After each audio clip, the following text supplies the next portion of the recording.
Hello, friends. It is day 5 of week 2 of the Elijah Bible study by Priscilla Shirer. Of course, this is just my summary.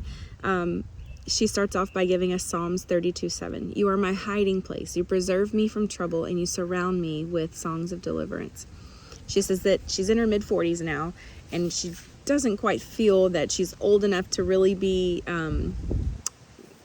super wise like some of her older mentors are, but she does feel that she's far enough down the road to say that she understands hindsight, right? And that she has experienced it herself. And she also says that it seems to be the gift that keeps on giving, right? The gift of hindsight. It opens up this clarity for us that isn't accessible to us in real life. She says that, back when things are questionable or actually happening, or even are hairy in the moment, we don't really understand or realize what's happening. Things get hazy, we get confused, and we just don't understand. And we wonder how back then that we even missed certain things at all, in that moment. But looking backwards, we're like, it was hindsight, right? We just don't always know.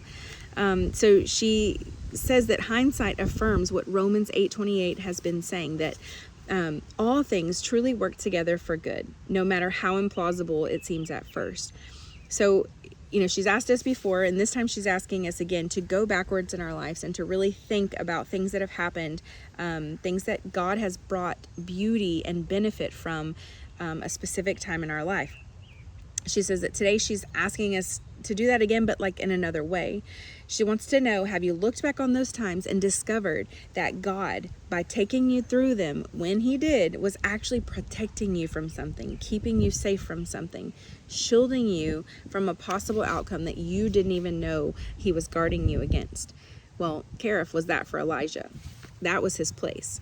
So looking in retrospect, obviously in the gift of hindsight, we can see that God was protecting Elijah. He was sequestering him and sustaining him and even surprising him.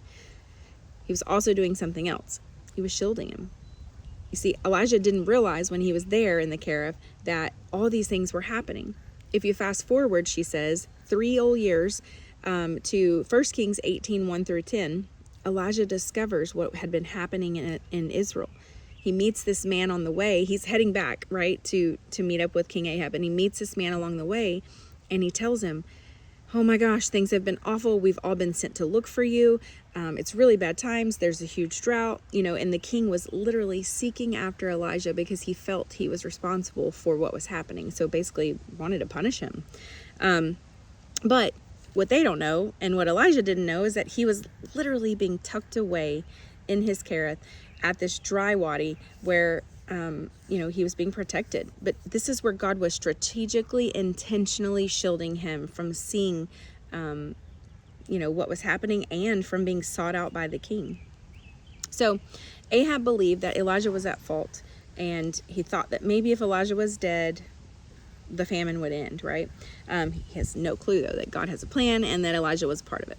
So right there in the center of God's will, the prophet Elijah was supernaturally shielded so that any searchlights pointed in his direction were incapable of exposing where he was. And I like how she said that even if we take ourselves out of the situation, or put ourselves into a situation like Elijah, there are times in our lives where we are truly shielded and we don't know it. We literally can't even fathom like that he was shielding us in a moment, right? Until we get there, until it's over. So it's just really cool to think that, he's usually separating us for a reason, sustaining us, and then surprising us while he's shielding us. It's just really cool to think about. So she says, taking all of this together, what do these observations tell us why it is so critical that we trust God with each season of life? We have to resist the urge of leaving our Cheriths prematurely. We have to resist being bored from them, she says, or having fear or insecurities, because without the trust and obedience, those things don't happen. We don't get to see the beauty unfold. If we leave our Cherith too early, we miss out on the goodness of God. She says that she has lots of conversations with younger women and other people who have these goals and ambitions, and in their opinion, God tucks them away during these rough, solitary moments, and he leaves them, feeling forgotten and unfruitful, but it's just not ready. It's not their time yet. Their lives just aren't blossoming the way that they envisioned. And she wants to know if we have that same feeling. And I have felt forgotten and unfruitful. And what's my purpose? What am I going to do with my life? I've had all these thoughts before. And that's the portion of this story that she says that we're studying today that encourages us. So when she's helping people in that moment when they express these things, this is the part of the Bible that she uses, is Elijah. She says that in her own experience, this too has happened to her. So she says that, all of this hindsight tells her something. It tells her that we should have been grateful, not griping in the middle of it. She asked us to imagine describing this protective quality of the Cherith to someone younger than you, like a sister that you're discipling, or a brother, or a friend. How would you use your own life and your circumstances to prove this point, right? Well, sometimes, there's been times in my life when I've gone through these things, but I actually feel like I'm in one right now. Without going into too much detail, there's positions I have applied for that I don't feel God answering at all. I've put myself out there for things and thinking that's what God wants me to do, and it's like crickets in return.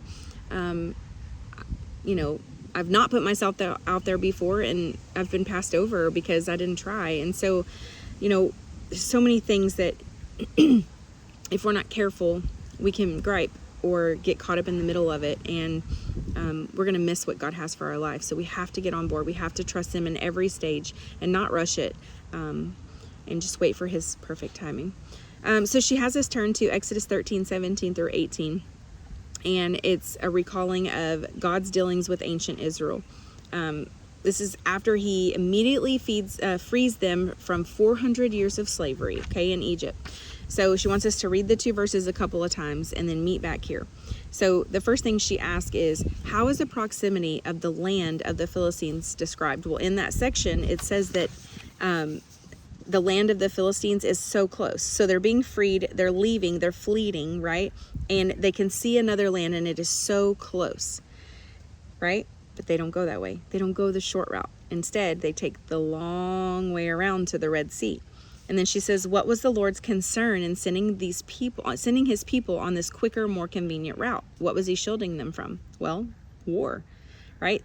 The Philistines had a larger army than them. So she goes on to tell us that if they would have taken the short route, they would have found themselves in a place with a larger army that was more able to hurt them. And what would they have done? They would have ran straight back to Egypt because it was comfort. It's that thing that she says, you would much rather go to the enemy that you already know than a new one that you know nothing about, right? Another question she says is, what was the Lord's concern in sending his people, what significant landmark would they encounter on the road he had chosen for them? Well, it was the Red Sea. If they didn't go, they wouldn't have ever experienced the miracle of the Red Sea. And they would have missed out on seeing how powerful God can be when his will is done.